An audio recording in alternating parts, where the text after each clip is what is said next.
ಎಲ್ಲರಿಗೂ ನಮಸ್ಕಾರ. ನಿಮಗೆಲ್ಲರಿಗೂ ನನ್ನ ಈ ಯೂಟ್ಯೂಬ್ ಚಾನಲ್ಗೆ ಸ್ವಾಗತ. ವೀಕ್ಷಕರೇ, ನಾನು ಇತ್ತೀಚಿನ ದಿನಗಳಲ್ಲಿ 2015ರಲ್ಲಿ ರಿಲೀಸ್ ಆಗಿರುವ ಮಾರ್ಷಿಯನ್ ಅಂತ ಒಂದು ಮೂವಿ ನೋಡ್ತಿದ್ದೆ. ಈ ಮಾರ್ಷಿಯನ್ ಅನ್ನೋದು ಒಂದು ಇಂಗ್ಲಿಷ್ ಮೂವಿ. ಈ ಮೂವಿಲಿ ಏನು ತೋರಿಸ್ಯಾರೆ ಅಂದರೆ, ಮಂಗಳ ಗ್ರಹದಲ್ಲಿ ಒಬ್ಬ ಆಸ್ಟ್ರೋನಾಟ್ 788 ದಿನಗಳ ಕಾಲ ಹೇಗೆ ಸರ್ವೈವ್ ಮಾಡ್ತಾನೆ ಅಂತ, ಹೇಗೆ ಬದುಕ್ತಾನೆ ಅಂತ. ನಮ್ಗೆಲ್ರಿಗೂ ಗೊತ್ತಿರೋ ಹಾಗೆ ನಮ್ಮ ಸೌರಮಂಡಲದಲ್ಲಿ ಭೂಮಿ ಬಿಟ್ಟು ಬೇರೆ ಯಾವ ಪ್ಲಾನೆಟಲ್ಲೂ ಬದುಕೋ ಯೋಗ್ಯವಾಗಿರುವ ಎಲಿಮೆಂಟ್ಸ್ ಅಥವಾ ಬದುಕೋ ಯೋಗ್ಯವಾಗಿರುವ ಫೆಸಿಲಿಟೀಸ್ ಇಲ್ಲ. ಆದರೂ ಸಹ ಮಾರ್ಸಲ್ಲಿ ಅವನು 788 ದಿನಗಳ ಕಾಲ ಹೇಗೆ ಬದುಕ್ತಾ ಅನ್ನೋದು ಡೌಟ್ ನನಗಿತ್ತು. ನನಗೊಬ್ಬನಿಗೆ ಅಲ್ಲದೆ ವಿಶ್ವದ ಎಲ್ರಿಗೂ ಇದೆ, ಮಾರ್ಸಲ್ಲಿ ಹೇಗೆ ಬದುಕಬಹುದು ಅಂತ. ಇದೇ ಡೌಟ್ ಒಬ್ಬ ಬಿಸ್ನೆಸ್ ಮ್ಯಾನ್ ಅಂದರೆ ಎಲಾನ್ ಮಸ್ಕಿಗೆ ಬಂದಿತ್ತು.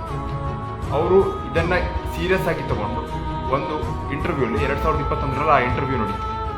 ಆವಾಗ ಏನು ಹೇಳ್ತಾರೆ ಅಂದರೆ, ನಾನು ಮಾರ್ಸನ್ನು ಅಂದರೆ ಮಂಗಳ ಗ್ರಹವನ್ನು 2026 ಅಥವಾ 2027 ಒಳಗೆ ಜೀವಿಸಲು ಯೋಗ್ಯವಾಗಿರುವ ಒಂದು ಗ್ರಹವಾಗಿ ಮಾಡ್ತೇನೆ ಅಂತ ಹೇಳಿದ್ರು. ಇದು ಪಾಸಿಬಲ್ ಇದೆಯಾ?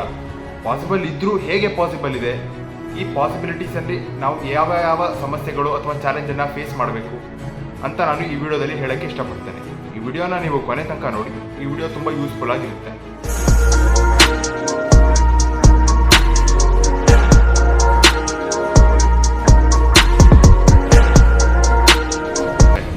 ನಾನು ಈಗ ಮಂಗಳ ಗ್ರಹನೇ ಯಾಕೆ ತಗೊಳ್ತಿದ್ದೇನೆ, ಮಂಗಳ ಗ್ರಹ ಬಿಟ್ಟು ಬೇರೆ ಯಾವುದೂ ಗ್ರಹಗಳಿಲ್ವಾ ಅಂತ ನಿಮಗೆ ಡೌಟ್ ಬರ್ಬೋದು. ನಿಮ್ಮ ಡೌಟ್ ಕರೆಕ್ಟ್ ಆಗಿದೆ ವೀಕ್ಷಕರೇ. ಯಾಕೆಂದರೆ ನಮ್ಮ ಸೂರ್ಯಮಂಡಲದಲ್ಲಿ ಮಂಗಳ ಗ್ರಹ ಹಾಗೂ ಭೂಮಿ ಬಿಟ್ಟು 7 ವಿವಿಧ ಗ್ರಹಗಳಿದ್ದಾವೆ. ಪ್ಲೂಟೋ ಇವಾಗ ಗ್ರಹ ಅಂತ ಕನ್ಸಿಡರ್ ಮಾಡಲ್ಲ ಯಾರು, ಬಟ್ ಈ ವಿಡಿಯೋಗೆ ನಾವು ಕನ್ಸಿಡರ್ ಮಾಡೋಣ ಪ್ಲೂಟೋ ಅಂತ ಒಂದು ಗ್ರಹ ಇದೆ ಅಂತ. ಈಗ ನಾನು ಸೂರ್ಯನ ಹತ್ರ ಇರೋ 2 ಗ್ರಹಗಳನ್ನು ತೆಗೆದುಕೊಳ್ತೇನೆ, ಬುಧ ಗ್ರಹ ಹಾಗೂ ಶುಕ್ರ ಗ್ರಹ. ಇವುಗಳ ಟೆಂಪರೇಚರ್ ಎಷ್ಟು ಜಾಸ್ತಿ ಇದೆ ಅಂದರೆ ತುಂಬ ಜಾಸ್ತಿ ಇದೆ. ಈ ಟೆಂಪರೇಚರು 435ರಿಂದ 480 ಡಿಗ್ರಿ ಸೆಲ್ಸಿಯಸ್ಗಳಿದೆ. ಈ ಟೆಂಪರೇಚರ್ಲಿ ಲೆಡ್ ಸಹ ಕರಗುತ್ತೆ. ಇನ್ನು ಮನುಷ್ಯ ಯಾವ ಲೆಕ್ಕ?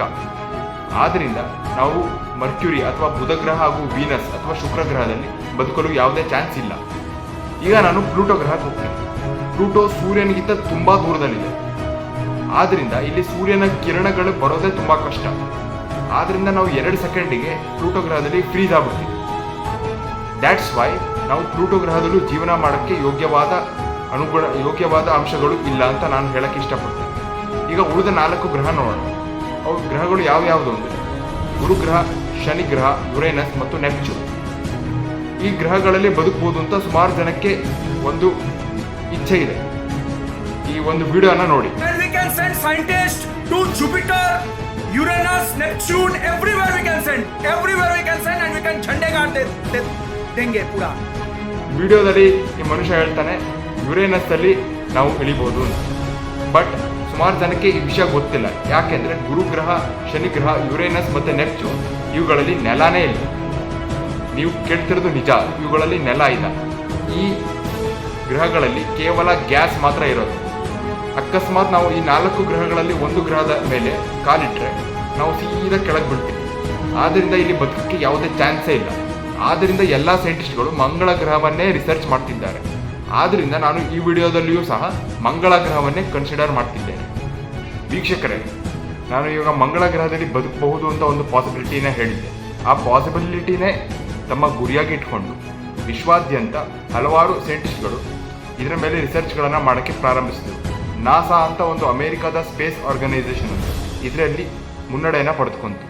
1997ರಲ್ಲಿ ಈ ಆರ್ಗನೈಸೇಷನ್ ಒಂದು ರೋವರನ್ನು ಬಿಡ್ತು. ಈ ರೋವರ್ ನಮಗೆ ಮಂಗಳ ಗ್ರಹದಲ್ಲಿ ಹಲವಾರು ಆಬ್ಜೆಕ್ಟ್ಸ್ಗಳು ಅಥವಾ ಹಲವಾರು ಬೆಟ್ಟಗುಡ್ಡಗಳ ಇಮೇಜಸ್ಸನ್ನು ಸಹ ಕಳಿಸ್ತು. ಆದರೆ ಇದು ಸುಮಾರು ಇಂಪಾರ್ಟೆಂಟ್ ಇನ್ಫಾರ್ಮೇಷನ್ಗಳನ್ನು ನಮಗೆ ಕೊಡಲಿಲ್ಲ. ಆದ್ದರಿಂದ 2008ರಲ್ಲಿ ನಾಸಾ ಫೀನಿಕ್ಸ್ ಅಂತ ಇನ್ನೊಂದು ರೋವರನ್ನು ಬಿಡ್ತು. ಈ ರೋವರ್ ತುಂಬ ಇಂಪಾರ್ಟೆಂಟ್ ಡಿಸ್ಕವರಿ ಅಥವಾ ತುಂಬ ಇಂಪಾರ್ಟೆಂಟ್ ಅನ್ವೇಷಣೆಗಳನ್ನು ಸಹ ಮಾಡ್ತು. ಇದು ನಮಗೆ 2 ಇಂಪಾರ್ಟೆಂಟ್ ಇನ್ಫಾರ್ಮೇಷನನ್ನು ಕೊಡ್ತು. ಏನು ಅಂದರೆ, ಮಂಗಳ ಗ್ರಹದಲ್ಲಿ ನೀರು ಐಸ್ನ ಫಾರ್ಮಲ್ಲಿದೆ ಅಂತ ಒಂದು ಇನ್ಫಾರ್ಮೇಷನ್ ಕೊಡ್ತು. ಮತ್ತೊಂದು ಇನ್ಫಾರ್ಮೇಷನ್ ಏನು ಅಂದರೆ, ನಮ್ಮ ಭೂಮಿಯಲ್ಲೂ ಸಹ ವಾಯುಮಂಡಲ ಇದೆ. ಹಾಗೆಯೇ ಮಂಗಳ ಗ್ರಹದಲ್ಲೂ ಅಟ್ಮಾಸ್ಫಿಯರ್ ಅಥವಾ ವಾಯುಮಂಡಲ ಇದೆ ಅಂತ ಈ ರೋವರ್ ಒಂದು ಇನ್ಫಾರ್ಮೇಷನ್ ಕೊಡ್ತು. ಈ 2 ಇನ್ಫಾರ್ಮೇಷನ್ಗಳನ್ನು ತೆಗೆದುಕೊಂಡು ನಾಸಾ ಕ್ಯೂರಿಯಾಸಿಟಿ ಹಾಗೆ ಸುಮಾರು ರೋವರ್ಸ್ಗಳನ್ನು ಸಹ ಬಿಡಕ್ಕೆ ಶುರು ಮಾಡಿದ್ರು. ಇದರೆಲ್ಲವನ್ನು ಪ್ರಾಬಬಿಲಿಟಿ ಮಾಡಿ ನೋಡಿ ನಾಸಾ ಒಂದು ಸ್ಟೇಟ್ಮೆಂಟನ್ನು ಕೊಡ್ತು.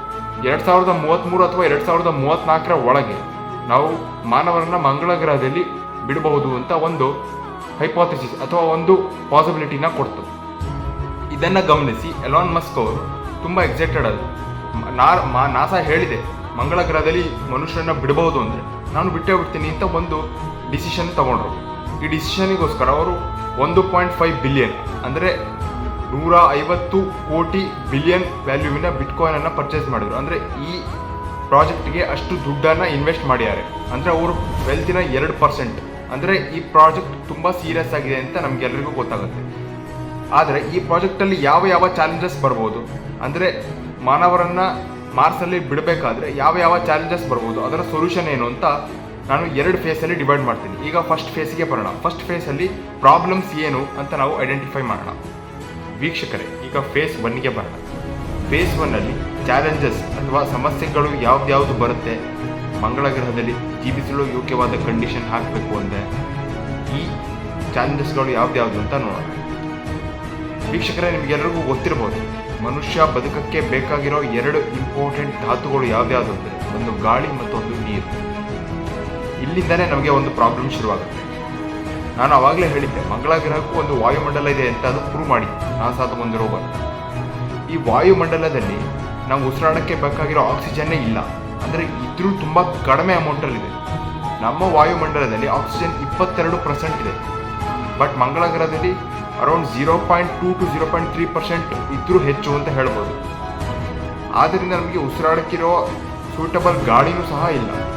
ಹಾಗೆ ನೀರು, ಮಂಗಳ ಗ್ರಹದಲ್ಲಿ ನೀರು ಇದೆ, ಬಟ್ ಅದು ಐಸ್ನ ಫಾರ್ಮಲ್ಲಿದೆ ಅಂತ ನಮಗೆ ಈ ರೋವರ್ ಹೇಳಿದೆ.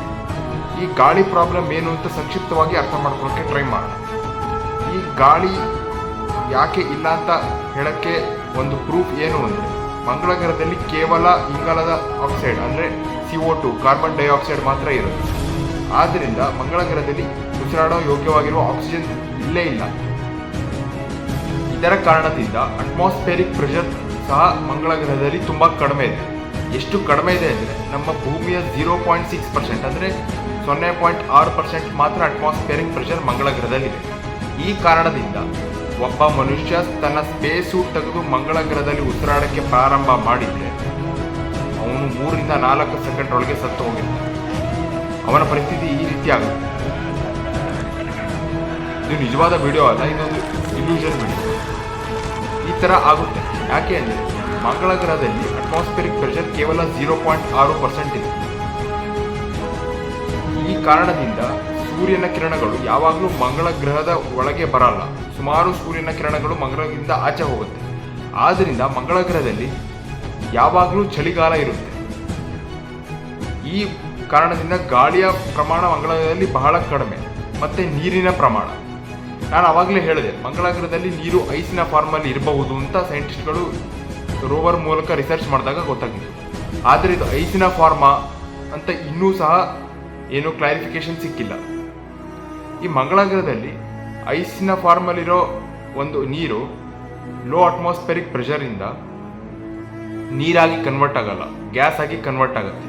ಆದ್ದರಿಂದ ಮಂಗಳ ಗ್ರಹದಲ್ಲಿ ನೀರಿನ ಅಭಾವ ಸಹ ಇದೆ. ಈಗ ಗಾಳಿ ಇಲ್ಲ, ನೀರಿಲ್ಲ. ವೀಕ್ಷಕರೇ, ನಾನು ಇವಾಗ 3ನೇ ಪ್ರಾಬ್ಲಮ್ಗೆ ಬರ್ತೀನಿ. ಈ ಪ್ರಾಬ್ಲಮ್ಮೇ ಗ್ರಾವಿಟಿ. ಮಾರ್ಸಲ್ಲಿ ಗ್ರಾವಿಟಿ ತುಂಬ ಕಡಿಮೆ ಇದೆ. ಗ್ರಾವಿಟಿ ಅಂದರೆ ಏನು? ಗ್ರಾವಿಟಿ ಅಂದರೆ ಒಂದು ಫೋರ್ಸ್. ಈ ಫೋರ್ಸ್ ನಮ್ಮನ್ನು ನೆಲದ ಮೇಲೆ ಇರೋ ಥರ ಮಾಡುತ್ತೆ, ಅಥವಾ ಮೇಲಿಂದ ಕೆಳಗೆ ಬೀಳೋ ಆಬ್ಜೆಕ್ಟ್ ಭೂಮಿಗೆ ಬಂದು ಬೀಳೋ ಥರ ಮಾಡುತ್ತೆ. ಈ ಫೋರ್ಸನ್ನು ಗುರುತ್ವಾಕರ್ಷಣೆ ಅಥವಾ ಗ್ರಾವಿಟಿ ಅಂತೀವಿ. ಮಾರ್ಸ್ ಅಂದರೆ ಮಂಗಳ ಗ್ರಹದಲ್ಲಿ ಈ ಫೋರ್ಸ್ ತುಂಬ ಕಡಿಮೆ ಇದೆ. ಆದ್ದರಿಂದ ಒಬ್ಬ ಮನುಷ್ಯ ಜಂಪ್ ಮಾಡಿದ್ರೆ ಅವನು ಭೂಮಿಗೆ ಹೋಲಿಸ್ಕೊಂಡ್ರೆ ತುಂಬ ಎತ್ತರಕ್ಕೆ ಹಾರಬಹುದು. ಆದ್ದರಿಂದ ನಮಗೆ ಇಲ್ಲಿ ಅಡ್ಜಸ್ಟ್ ಆಗೋಕ್ಕೆ ತುಂಬ ಕಷ್ಟ ಆಗುತ್ತೆ. ಇನ್ನೊಂದು ಪ್ರಾಬ್ಲಮ್ ಮ್ಯಾಗ್ನೆಟಿಕ್ ಫೀಲ್ಡ್. ಈ ಮ್ಯಾಗ್ನೆಟಿಕ್ ಫೀಲ್ಡ್ ಹೆಂಗೆ ಸಪೋರ್ಟ್ ಮಾಡುತ್ತೆ ಇದಕ್ಕೆ ಅಂತ ಹೇಳೋದಾದರೆ, ಈ ಮ್ಯಾಗ್ನೆಟಿಕ್ ಫೀಲ್ಡ್ ಸೂರ್ಯನಿಂದ ಬರೋ ರೇಡಿಯೇಷನನ್ನು ಅಟ್ಮಾಸ್ಫಿಯರ್ ಅಂದರೆ ವಾಯುಮಂಡಲದ ಒಳಗೇನೆ ಟ್ರ್ಯಾಪ್ ಆಗಿರೋ ಥರ ಮಾಡುತ್ತೆ. ಭೂಮಿಯಲ್ಲಿ ಮ್ಯಾಗ್ನೆಟಿಕ್ ಫೀಲ್ಡ್ ತುಂಬ ಜಾಸ್ತಿ ಇದೆ, ಬಟ್ ಮಂಗಳ ಗ್ರಹದಲ್ಲಿ ಇದು ತುಂಬ ಕಡಿಮೆ ಇದೆ. ಆದ್ದರಿಂದ ಸೂರ್ಯನಿಂದ ಅಥವಾ ಅಂತರಿಕ್ಷದಿಂದ ಬರುವ ಹಾರ್ಮ್ಫುಲ್ ರೇಡಿಯೇಷನ್ಗಳು ಮಾರ್ಸ್ ಗ್ರಹಕ್ಕೆ ಎಂಟರ್ ಆಗ್ಬೋದು. ಈ ಹಾರ್ಮ್ಫುಲ್ ರೇಡಿಯೇಷನ್ಗಳಿಗೆ ನಾವೇನಾದರೂ ಎಕ್ಸ್ಪೋಸ್ ಆದರೆ ನಮಗೆ ತುಂಬ ಭಯಂಕರವಾದ ಸ್ಕಿನ್ ಕ್ಯಾನ್ಸರ್ಸ್ ಡಿಸೀಸಸ್ಗಳು ಬರೋ ಚಾನ್ಸಸ್ ಇದೆ. ಆದ್ದರಿಂದ ಇದು ಒಂದು ಪ್ರಾಬ್ಲಮ್ ಅಂತ ಹೇಳ್ಬೋದು. ಕೊನೆಯ ಪ್ರಾಬ್ಲಮ್ ಏನು ಅಂದರೆ ಓಝೋನ್ ಲೇಯರ್. ನಾನು ಹೇಳ್ದಂಗೆ ಓಝೋನ್ ಲೇಯರ್ ಸಹ ನಮಗೆ ಸ್ಕಿನ್ ಕ್ಯಾನ್ಸರ್ ಬರದೇ ಇರೋ ಥರ ಕಾಪಾಡುತ್ತೆ. ನಮ್ಮ ಭೂಮಿಯಲ್ಲಿ ಓಝೋನ್ ಲೇಯರ್ ಇದೆ. ಆದ್ದರಿಂದ ಸೂರ್ಯನಿಂದ ಬರುವ ಅಲ್ಟ್ರಾವೈಲೆಟ್ ರೇಡಿಯೇಷನ್ಸ್ಗಳನ್ನು ಇದು ತಡೆದು ಒಳ್ಳೆ ರೇಡಿಯೇಷನ್ಸ್ ಮಾತ್ರ ಭೂಮಿಗೆ ಪಾಸ್ ಮಾಡೋಕ್ಕೆ ಹೆಲ್ಪ್ ಮಾಡುತ್ತೆ. ಆದ್ದರಿಂದ ನಾವು ಇಲ್ಲಿ ಸುರಕ್ಷಿತವಾಗಿದ್ದೇವೆ. ಆದರೆ ಮಂಗಳ ಗ್ರಹದಲ್ಲಿ ಓಝೋನ್ ಲೇಯರೇ ಇಲ್ಲ. ಆದ್ದರಿಂದ ಮಂಗಳ ಗ್ರಹದಲ್ಲಿ ನಾವು ಹೇಗೆ ಬದುಕಬಹುದು ಅಂತ ಕ್ವಶನ್ ಈ ಪ್ರಾಬ್ಲಮಿಂದನೂ ಸಹ ಅರೈಸ್ ಆಗುತ್ತೆ. ಆದ್ದರಿಂದ ಇಷ್ಟು ಪ್ರಾಬ್ಲಮ್ಗಳು ಮಂಗಳ ಗ್ರಹದಲ್ಲಿ ನಾವು ಬದುಕೋದು ಕಷ್ಟ ಅಂತ ಸಿದ್ಧಪಡಿಸುತ್ತೆ. ಆದರೆ ಪ್ರಾಬ್ಲಮ್ಸ್ಗಳಿದೆ ಅಂತ ನಾವು ಸುಮ್ಮನೆ ಕೂತಿಲ್ಲ, ಅಂದರೆ ಸೈಂಟಿಸ್ಟ್ಗಳು ಸುಮ್ಮನೆ ಕೂತಿಲ್ಲ. ಆದ್ದರಿಂದ ಸೈಂಟಿಸ್ಟ್ಗಳು ಸುಮಾರು ರಿಸರ್ಚ್ ಮಾಡಿ ಇದಕ್ಕೆ ಸೊಲ್ಯೂಷನ್ ಏನು, ಇದಕ್ಕೆ ಪರಿಹಾರಗಳೇನು ಅಂತ ಕಂಡುಹಿಡಿದ್ದಾರೆ. ಸುಮಾರು ಪರಿಹಾರಗಳಿದೆ. ನಾನು ಈ ವಿಡಿಯೋದಲ್ಲಿ 5 ಪರಿಹಾರಗಳನ್ನು ಕೊಡೋಕ್ಕೆ ಇಷ್ಟಪಡ್ತೇನೆ. ವೀಕ್ಷಕರೇ, ಈಗ ಫೇಸ್ 2ಗೆ ಬರೋಣ. ಇದರಲ್ಲಿ ನಾನು ಸೊಲ್ಯೂಷನ್ ಅಂದರೆ ನಾನು ಅವಾಗ ಹೇಳಿದ್ನಲ್ಲ ಪ್ರಾಬ್ಲಮ್ಸ್ಗಳ ಸೊಲ್ಯೂಷನ್ ಏನು ಅಂತ ಹೇಳೋಕ್ಕೆ ಇಷ್ಟಪಡ್ತೇನೆ. ಈಗ ಫಸ್ಟ್ ಪ್ರಾಬ್ಲಮ್ ಏನು ಅಂದರೆ ಅಟ್ಮಾಸ್ಫಿಯರ್ ಮಾರ್ಸಿಂದು ತುಂಬ ತೆಳು ಇತ್ತು. ಇದನ್ನು ನಮ್ಮ ಭೂಮಿಯ ಥರ ಮಾಡಬೇಕು ಅಂದರೆ ಏನು ಸೊಲ್ಯೂಷನ್ನ ಇಂಪ್ಲಿಮೆಂಟ್ ಮಾಡಬೇಕು ಅಂತ ನಾನು ಈ ಸೆಕ್ಷನಲ್ಲಿ ಹೇಳ್ತೇನೆ. ನಾನು ಹೇಳ್ದಂಗೆ ಗಾಯ್ಸ್, ಮಾರ್ಸಲ್ಲಿ ಆಕ್ಸಿಜನ್ ಇಲ್ಲ, ಜಾಸ್ತಿ ಇರಲ್ಲ, ಕಾರ್ಬನ್ ಡೈಆಕ್ಸೈಡೇ ಇರೋದು. ಆದರೆ ನಮ್ಮ ವಾಯುಮಂಡಲದಲ್ಲಿ ನೈಟ್ರೋಜನ್ ಮತ್ತು ಆಕ್ಸಿಜನ್ ಇದೆ. ಈ ಥರ ಅಟ್ಮಾಸ್ಫಿಯರ್ ಮಾರ್ಸಲ್ಲಿ ಹೇಗೆ ಕ್ರಿಯೇಟ್ ಮಾಡ್ಬೋದು ಅಂತ ನಾವು ಯೋಚನೆ ಮಾಡಿದಾಗ ನಮಗೆ 2 ಪಾಸಿಬಿಲಿಟಿ ಸಿಗುತ್ತೆ. ಒಂದು, ರಾಕೆಟಿಂದ ನಮ್ಮ ಭೂಮಿಯಿಂದ ಸ್ವಲ್ಪ ಗ್ಯಾಸನ್ನು ಮಾರ್ಸಿಗೆ ತೊಗೊಂಡೋಗಿ ಟ್ರಾನ್ಸ್ಫರ್ ಮಾಡೋದು ಅಂತ. ಬಟ್ ಕಮಾನ್ ಗೈಸ್, ಇದು ತುಂಬ ಕಷ್ಟ. ಯಾಕೆ ಅಂದರೆ ಸ್ವಲ್ಪ ಅಮೌಂಟಲ್ಲಿ ಗ್ಯಾಸ್ ತೊಗೊಂಡು ಹೋದರೆ ಮಾರ್ಸಿಗೆ ಹಾಕೋಕ್ಕೆ ತುಂಬ ಕಷ್ಟ ಆಗುತ್ತೆ. ಯಾಕೆ ಅಂದರೆ ಭೂಮಿಯಿಂದ ಮಾರ್ಸಿಗೆ ಹೋಗೋಕ್ಕೆ ರಾಕೆಟ್ಗೆ ಒಂದು 8 ರಿಂದ 9 ತಿಂಗಳುಗಳ ಕಾಲ ಬೇಕಾಗುತ್ತೆ. ಆದ್ದರಿಂದ ಈ ಪಾಸಿಬಿಲಿಟಿ ತುಂಬ ಕಷ್ಟ. ಇನ್ನೊಂದು ಪಾಸಿಬಿಲಿಟಿ ಏನು ಅಂತ ಹೇಳೋಕ್ಕೆ ಇಷ್ಟಪಡ್ತೇನೆ. ನಮಗೆ ಗೊತ್ತಿರೋ ಹಾಗೆ ಮಂಗಳ ಗ್ರಹ ಹಾಗೂ ಗುರು ಗ್ರಹದ ಮಧ್ಯೆ ಆಸ್ಟ್ರಾಯ್ಡ್ ಬೆಲ್ಟ್ ಬರುತ್ತೆ, ಅಂದರೆ ಕಾಮೆಟ್ಸ್ ಮತ್ತು ಆಸ್ಟ್ರಾಯ್ಡ್ಸ್ಗಳು ಬರುತ್ತೆ. ಈಗ ನಮಗೆ ಗೊತ್ತಿರೋ ಒಂದೇ ಒಂದು ಸೊಲ್ಯೂಷನ್ ಏನು ಅಂದರೆ ಈ ಕಾಮೆಟ್ಸಲ್ಲಿ 5% ನೈಟ್ರೋಜನ್ ಇರುತ್ತೆ. ಅಂದರೆ ಒಂದು ಕಾಮೆಟಲ್ಲಿ 5% ಆವ್ರೇಜ್ ನೈಟ್ರೋಜನ್ ಇರುತ್ತೆ. ಆದ್ದರಿಂದ ನಾವು ರೋಬೋಟ್ಸನ್ನು ಯೂಸ್ ಮಾಡಿ ಪ್ರತಿಯೊಂದು ಕಾಮೆಟ್ಸನ್ನು ಸ್ಕ್ಯಾನ್ ಮಾಡಬೇಕಾಗುತ್ತೆ. ಸ್ಕ್ಯಾನ್ ಮಾಡಿ ಅದರ ಪಾತ್, ಅದರ ಡೈರೆಕ್ಷನನ್ನು ಚೇಂಜ್ ಮಾಡಿ ಮಾರ್ಸಿಗೆ ಬಂದು ಕೊಲೈಡ್ ಆಗೋ ಥರ ಅಥವಾ ಮಾರ್ಸಿಗೆ ಬಂದು ಬೀಳೋ ಥರ ಮಾಡಬೇಕಾಗುತ್ತೆ. ಇದೇ ಥರ ನಾವು 10,000 ಕಾಮೆಟ್ಸ್ಗಳನ್ನು ಮಾರ್ಸ್ ಮೇಲೆ ಬೀಳಿಸಿದ್ರೆ ಮಾರ್ಸಲ್ಲಿ ಭೂಮಿ ಥರ ಒಂದು ಅಟ್ಮಾಸ್ಫಿಯರ್ ಆಗಬಹುದು ಅಂತ ಒಂದು ಸೊಲ್ಯೂಷನ್ ಇದೆ. ಸುಮಾರು ಜನ ಹೇಳ್ತಾರೆ ತುಂಬ ಕಷ್ಟ ಇದೆ ಸೊಲ್ಯೂಷನ್ನು ಅಂತ. ಆದರೆ ಗೈಸ್, ಪ್ರಾಬ್ಲಮೇ ತುಂಬ ದೊಡ್ಡ ಇದೆ, ಸೊಲ್ಯೂಷನ್ನು ಕಷ್ಟ ಇದ್ದೇ ಇರುತ್ತೆ. ಆದ್ದರಿಂದ ನಾವು ಈ ಥರ ಮಾಡಿದರೆ ಮಾರ್ಸಲ್ಲಿ ಒಂದು ಅಟ್ಮಾಸ್ಫಿಯರ್ ಬರ್ಬೋದು, ಆ ಥರ ಒಂದು ವಾಯುಮಂಡಲ ಬರ್ಬೋದು. ಈ ವಾಯುಮಂಡಲ ಏನಾದರೂ ಸರಿಯಾಯಿತು ಅಂದರೆ ಅಟ್ಮಾಸ್ಫಿಯರಿಕ್ ಪ್ರೆಷರ್ ಕೂಡ ಸರಿಯಾಗುತ್ತೆ.